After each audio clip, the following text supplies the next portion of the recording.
بسم اللہ الرحمن الرحیم۔ معزز ناظرین اکرام، السلام علیکم ورحمۃ اللہ وبرکاتہ۔ صحیح مسلم اور مسند احمد میں علقمہ سے روایت ہے، وہ کہتے ہیں کہ میں نے عبداللہ بن مسعود رضی اللہ تعالی عنہ سے کہا، کیا تم میں سے کوئی شخص لیلۃ الجن مطلب جنوں سے ملاقات کی رات میں نبی صلی اللہ علیہ وسلم کے ساتھ تھا؟ انہوں نے کہا، ہم میں سے کوئی بھی آپ کے ساتھ نہیں تھا، لیکن ہوا یہ تھا کہ ایک رات ہم نے آپ کو مکہ میں گم پایا۔ ہم لوگ کہنے لگے، کہیں آپ کو غفلت میں قتل تو نہیں کر دیا گیا، کہیں اغوا تو نہیں کیا گیا، آخر آپ گئے کہاں؟ ابن مسعود رضی اللہ تعالی عنہ کہتے ہیں کہ وہ رات ہم نے انتہائی پریشانی کے عالم میں گزاری۔ جب صبح نمودار ہوئی، جب سحر ہوئی، تو ہم نے اچانک نبی صلی اللہ علیہ وسلم کو دیکھا کہ آپ غار حرا کی طرف سے آ رہے تھے۔ ہم نے کہا، اے اللہ کے رسول، آپ تمام رات کہاں تھے؟ اور آپ سے تمام پریشانی بیان کر دی۔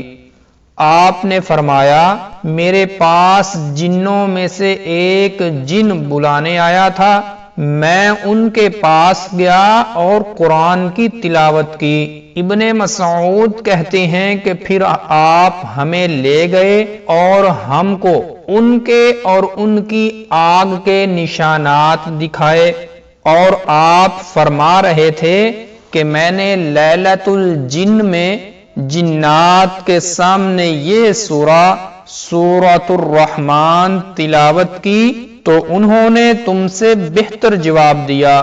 میں جب یہ کہتا، فَبِأَيِّ آلَاءِ رَبِّكُمَا تُكَذِّبَانِ، تو وہ جواب دیتے، وَلَا بِشَيْءٍ مِّن نِّعَمِكَ رَبَّنَا نُكَذِّبُ فَلَكَ الْحَمْدُ، کہ اے رب، ہم تیری کسی نعمت کا انکار نہیں کر سکتے، تمام تعریفیں تیرے ہی لیے ہیں۔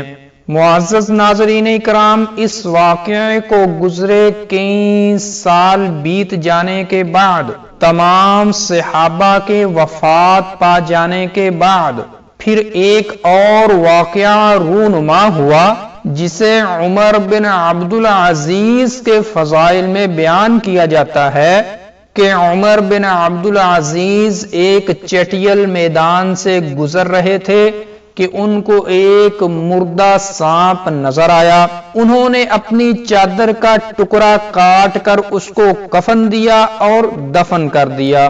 اتنے میں عمر بن عبدالعزیز کو ایک شخص کی آواز آئی، وہ کہہ رہا تھا، اے سرخ، میں گواہی دیتا ہوں کہ میں نے نبی صلی اللہ علیہ وسلم کو تم سے یہ کہتے ہوئے سنا کہ تم بیابان میں مرو گے اور ایک نیک انسان تمہارا کفن دفن کرے گا۔ تو ناظرین اکرام، عمر بن عبدالعزیز نے پوچھا، اللہ تم پر رحم کرے، تم کون ہو؟ اس نے کہا، میں جنوں کی اس جماعت کا ایک فرد ہوں جنہوں نے نبی صلی اللہ علیہ وسلم سے لیلۃ الجن میں قرآن سنا تھا۔ اس جماعت میں سے صرف میں اور سرخ اب تک زندہ تھے، اور اب یہ سرخ بھی مر چکا ہے۔ تو ناظرین اکرام، ان دو واقعات سے ہم جنات کی عمر کا اندازہ کر سکتے ہیں کہ ان کی عمر کتنی ہوتی ہے۔ تو معزز ناظرین، یہ تھی آج کی ویڈیو۔ اگر آپ گھر میں سانپ نظر آنے پر اسے کیا کہنا چاہیے کے متعلق واقعہ دیکھنا چاہتے ہیں تو اوپر آئی کے بٹن پر کلک کر کے دیکھ سکتے ہیں۔ السلام علیکم ورحمۃ اللہ وبرکاتہ۔